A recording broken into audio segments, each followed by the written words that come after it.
Thank you, Mr. Chairman. Mr. Secretary, good to see you again. Welcome. I want to start by just saying how much I appreciate your efforts to get Big Pharma back on a leash, under control, particularly your efforts to stop direct-to-consumer advertising. I mean, there's just no reason that Big Pharma, in particular, should be getting federal subsidies to do this kind of advertising, which is frequently misleading, bad for consumers. So you and the FDA have been leading on this. I appreciate that. Thank you for that. Let me ask you about something that I'm concerned about. The department recently elected to allow Title X grants to flow to abortion providers for another year.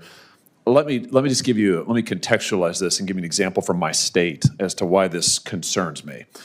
You're going to see, I think, over my shoulder here, a poster from an actual provider, abortion provider in the state of Missouri. This is an entity called Beacon Health Reproductive Network. They just received about $8 million from a Title X grant. Now, Beacon Health, as you can see here, they do more than just refer for abortions. They also proclaim their support for all bodies. They provide gender-affirming care, including to young people. That's gender transition surgeries.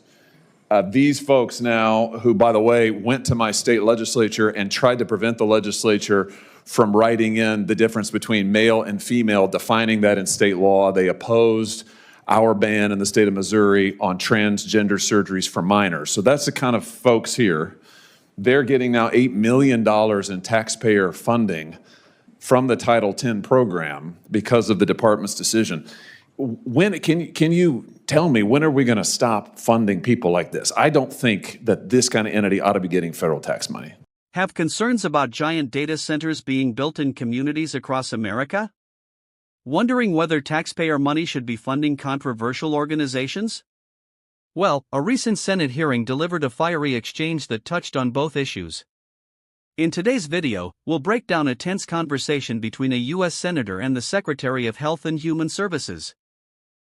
The discussion started with abortion funding and transgender care policies but quickly shifted into a surprising debate about data centers, electromagnetic fields, and possible health risks affecting millions of Americans.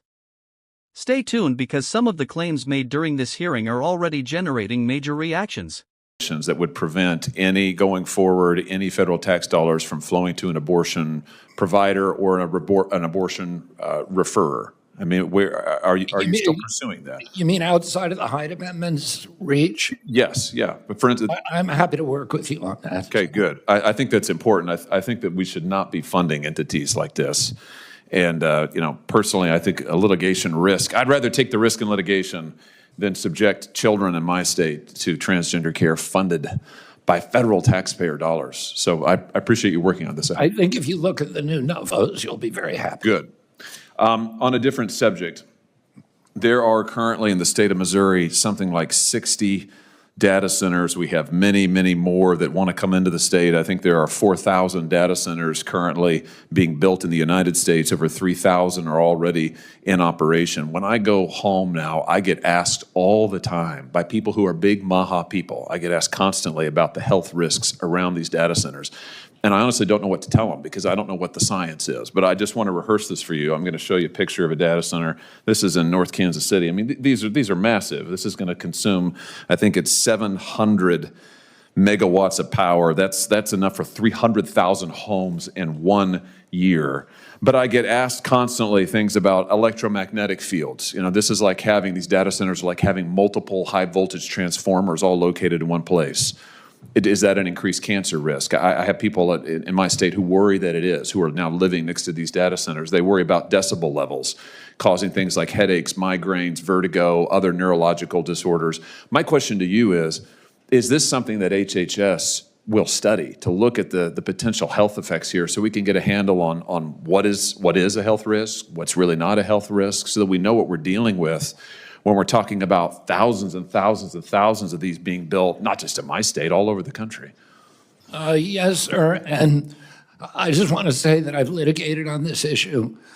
We produced over 10,000 studies for the Court of Appeals, and I won the case to get FTC to redo its regulations on EMFs, and you're right, there's a range of injuries that are very, very well documented. They're neurological, very, very grave neurological injuries, cancer risk, and then just the making the blood-brain barrier permeable so more toxins can get into the brain.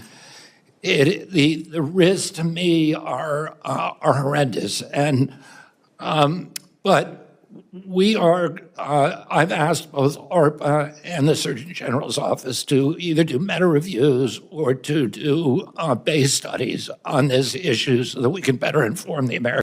Like and subscribe for more political showdown.